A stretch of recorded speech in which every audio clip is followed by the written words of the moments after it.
Boa tarde a todos e a todas. Quero cumprimentar a mesa, cumprimentar todos os deputados aqui presentes, cumprimentar, né, os movimentos sociais, as categorias de trabalhadores, movimento de moradia, movimento sem teto e todos os movimentos sociais que serão, né, os principais prejudicados com o processo de privatização da Sabesp, porque a gente sabe que a iniciativa privada não vem para fazer saneamento, vem para ter lucro, e é disso que se trata, e por isso que é fundamental esse debate da privatização da Sabesp, da privatização da água, sim, porque quando a gente fala de privatização da Sabesp, a gente está falando do acesso à água, que é um direito humano e que tem que ser garantido, apesar da capacidade ou não de pagamento do ser humano.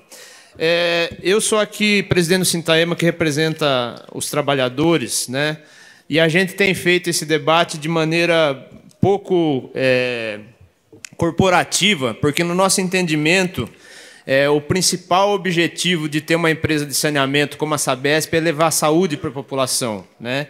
Então, por isso, a gente tem procurado fazer esse debate mostrando para o povo de São Paulo, para a população de 375 municípios, mais de 70% da população, que é por nós atendida com serviços de excelência, né? E embora o discurso tente a todo momento dizer que nós não somos eficientes, os números provam, né, que a Sabesp é uma empresa eficiente, que presta um serviço de excelência para o povo de São Paulo, e principalmente porque o saneamento ele tem uma interface direta com a saúde, como bem colocou aqui a nossa secretária, e por isso tem que ser tratado com muito cuidado e, por exemplo, não poderia estar sendo debatido dessa maneira acelerada como o governador quer fazer, e é fundamental, sim, que esse debate aconteça.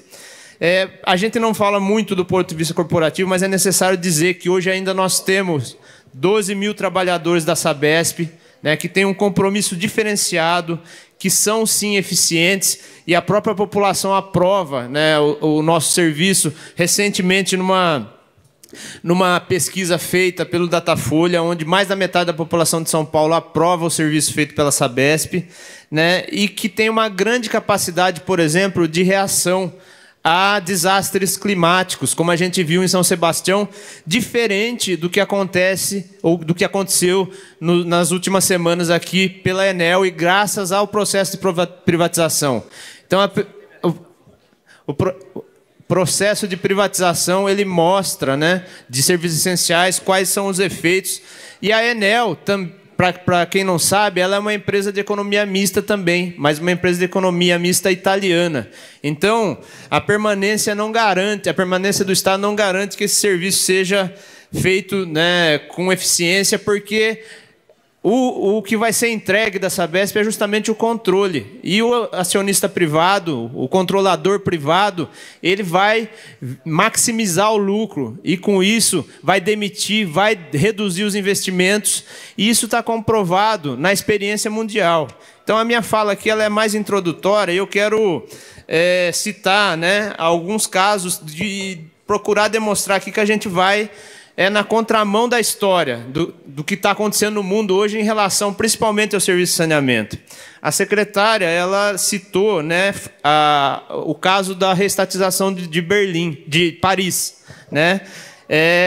Mas ela esqueceu de citar, né, os outros 270 casos que a gente tem pelo mundo, e que na França não foi só Paris que foi reestatizado. Nós tivemos outros 106 casos de reestatização, e os problemas eles são, em geral, os mesmos que a gente tem observado na experiência mundial. O que acontece? Aumenta a tarifa, os serviços pioram, né?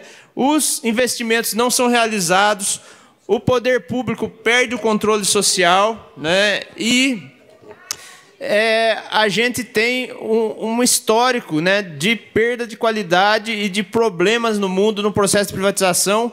E o problema não é o contrato, né, porque a gente vai dizer aqui que os alemães, que os franceses, que, enfim, os estadunidenses não sabem fazer contrato.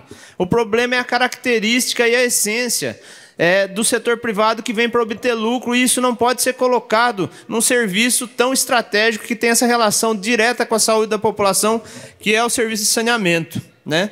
E para exemplificar, né, eu queria aqui já foi colocado o caso de Paris, mas eu queria pontuar, né, aqui o caso inglês, né? Então, na Inglaterra, nós tivemos no começo da década de 1980 o processo de privatização dos serviços de saneamento do Reino Unido e da Inglaterra, né? E esses serviços, quando foram privatizados, eles foram levados sem nenhum tipo de dívida. O problema é que o setor privado, pela característica que tem, veio com um modelo predatório extrativista do saneamento, maximizando os lucros. Hoje, a gente tem no sistema inglês uma dívida atual de 53 bilhões de euros. Nesse período, as tarifas elas aumentaram 40% de maneira real, os investimentos reduziram 15%. Hoje os rios ingleses têm grande problema de poluição, a balneabilidade das praias está bastante comprometida, né, por conta dessa falta dos investimentos que não foram feitos no sistema inglês. E o dado mais importante da gente observar nesse processo é que nesse período de um pouco mais de 30 anos, foram distribuídos algo em torno de 75 bilhões de euros na forma de dividendos, ou seja, eles priorizaram o lucro dos seus acionistas privados, priorizaram a remuneração do capital e não fizeram os investimentos, e quem está pagando a conta desse processo é o povo inglês, e por isso nós não queremos que a Sabesp, que isso aconteça aqui com o povo de São Paulo, por isso que nós somos contra a privatização.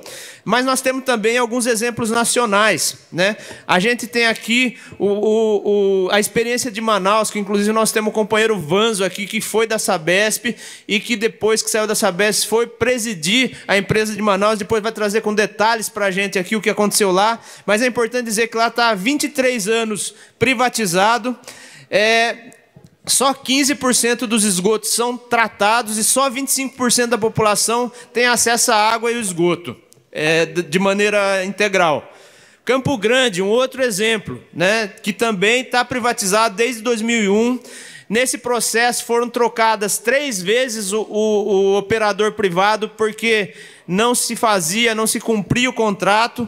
Hoje, Campo Grande, a empresa que está lá prestando serviço, que é a Egea, né, que é uma subsidiária da Egea, ela nos últimos 6 anos tem tido lucros recordes, né, somando mais de 1 bilhão de reais em lucros, e hoje tem uma das maiores tarifas do Brasil. Só para vocês terem uma ideia, paga-se hoje em Campo Grande, por 20 metros cúbicos de água, R$ 252, enquanto a gente paga 168 aqui em São Paulo.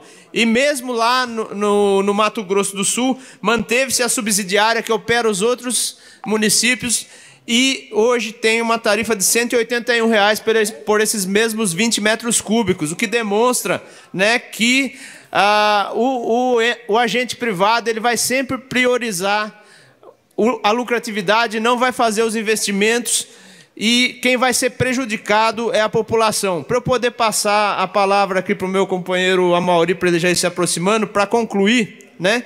Então, o que a gente tem visto na experiência mundial é que em todos os casos a tarifa aumenta, a qualidade diminui, perde-se o controle social. Eu tenho andado pelo Estado e o que eu tenho ouvido de muitos prefeitos é que não se consegue falar com a Enel, que não é recebido pelo setor elétrico, né, que também é regulado pela nossa Arcesp, aqui é importante que se diga. Então o Estado também tem responsabilidade nesse processo de regulação, o que demonstra que não há agência reguladora que dê conta, porque eles não cumprem os contratos.